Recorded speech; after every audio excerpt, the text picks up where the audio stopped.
of your biggest concerns about public speaking may be how to deal with nervousness or unexpected events. In that case, you are not alone.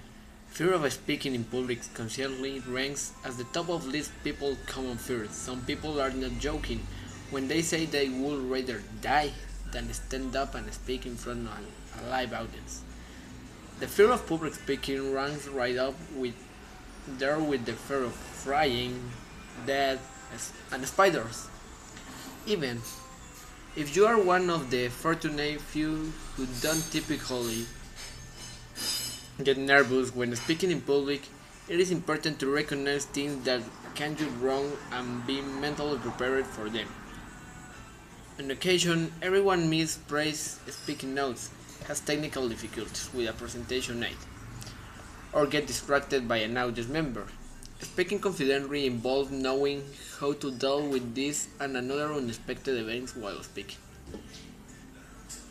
We will help you again we will help you gain knowledge about speaking confidently by exploring what communication appreciation is.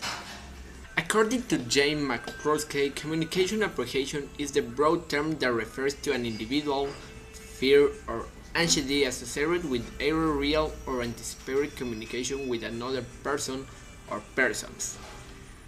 At this heart, communication appreciation is a psychological response to evaluation. This to the threat the mind perceives. Our bodies cannot distinguish between psychological and physical threats, so we react as though we are facing a Mack truck barreling in our direction.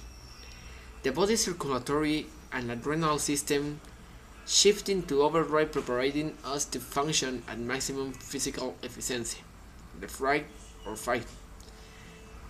Yet instead of running away or fighting, all we need to do is stand up and talk. There are a number of there are a number of physical sensations associated with communication apprehension. We may notice our hair pounding or our hands feeling clammy. We may break out in sweat, we may have stomach butterflies or even feel nauseous.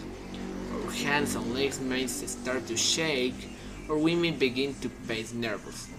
Our voices may quiver and we may have a dry mouth, sensation that makes it difficult to articulate even simple words.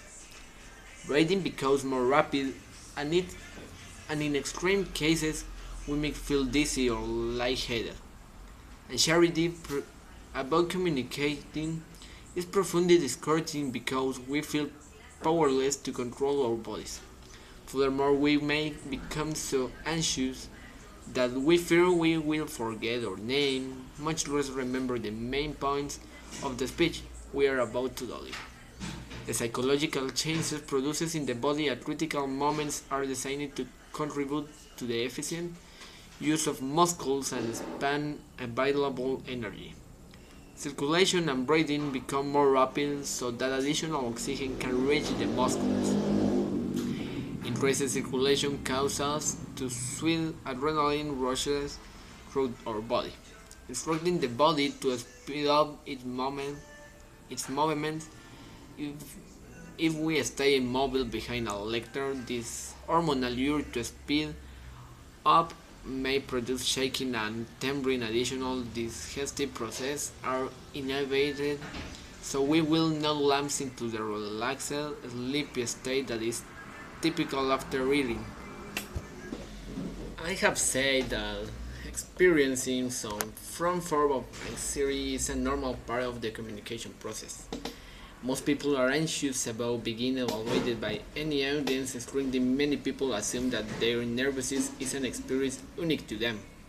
They assume that other people do not feel anxious when confronting the threat of public speaking, although anxiety is a widely shared response to the stress of public speaking. Not all anxiety is the same. Many researchers have investigated the difference between apprehension rooted in personality characteristics and anxiety prompted by a particular situation at a particular time.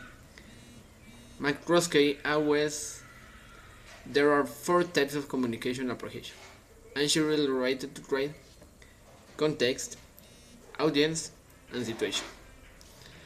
If you understand these different types of apprehension, you can gain insight into the variety communication factors that contribute to speaking anxiety.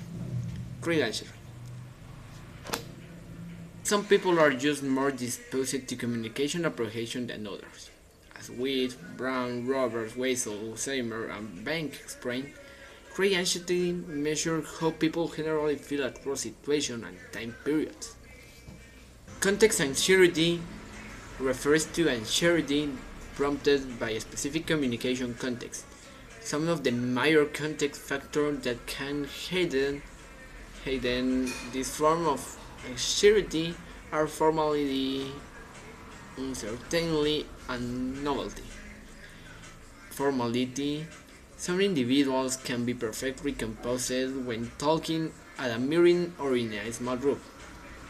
Yet, when faced with a more formal public speaking setting, they become intimidated and nervous. As the formality of the communication context increases, the stakes are raised, sometimes prompting more apprehension in certain communication contexts, such as a press conference or a courtroom, can make even the most confident individual nervous.